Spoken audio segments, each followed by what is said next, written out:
Today is a small exhibit of the International Gay Rodeo Association's IGRA Gay Rodeo archives. This was from the 2014 archives display at the first gay rodeo held at a gay games. The National Reno Rodeo poster to the right, it was from 1982. This one on the table is from 1981, the Stand By Your Man poster. That was the year that Joan Rivers was the Grand Marshal. You'll see her picture in just a little bit. That was a huge dance there. This is some of the buckles. The 6 buckles in this corner were donated by an 82-year-old straight woman whose husband was a professional cowboy. He trained another gay man how to ride, and those were some of the buckles he won. These are some of the early. Phil Ragsdale was the first man that he was the first emperor of the Reno's Silver Dollar Court of the Imperial Court System. He's the one that came up with the idea for gay rodeo. The first one was held in 1976 in Reno. This is Joan Rivers as the Grand Marshal in 1981. She was riding in on a plastic draft horse on the back of a flatbed truck. She was really crazy that year. Everybody loved her. She was a lot of fun.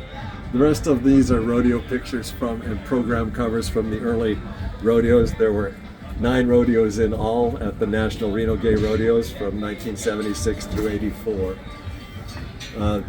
This was the winner all-around cowgirl in 1981. The photo's from 1982, so you can see that she's wearing her buckle from the year before. Over here is Casey Jackson. She was from Colorado, and she was one of the original founding members of CGRA. She was the all-around cowgirl in 1982. That's her receiving her buckle. This was a trick rider that performed in 1981. He was also back in 82. And down below is the Colorado Gay Rodeo Association's equestrian team that was performing that year. This 1996 poster was the first NGRA Bighorn Rodeo in 1996. Wayne Giacchino was the father of Gay Rodeo. He was the president and founder of CGRA as well as International Gay Rodeo Association. This hat and shirt were worn by Candy Bell, who was an excellent bull rider, bronc rider, all-around competitor. This is her photo. When people saw that blue hat sitting down behind the chutes, they knew they would be seeing a good ride. And over here is Robin Hayes. She was a competitor of Candy's, and the very first time she rode, she used Candy's two-handed rigging, and they both tied and they both got a buckle that year. The next year, Candy had adjusted the rigging a little bit to fit her hand, and it didn't fit Robin's hand, so Robin got bucked off that year. But Candy's partner, Jody Hines, made this rigging especially for Robin. She rode in many rodeos after that, and this was her last rodeo in the World Gay Rodeo Finals in 2010 using this two-handed rigging that was made by Jody Hines. Those are Robin's boots. This just shows, this was a photo taken by Blake Little, and somebody used that photograph to make the artwork for the Golden State Gay Rodeo and Los Angeles Rodeo program. You can see how art imitates real life.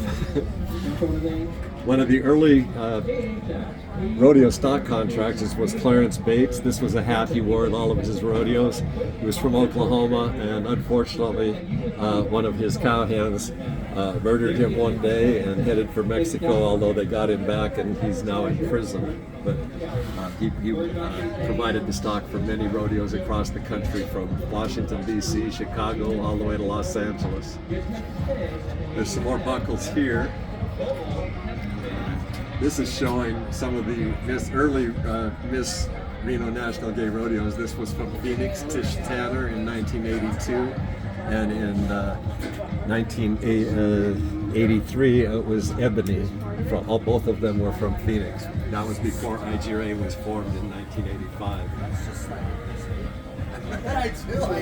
A variety of buckles here.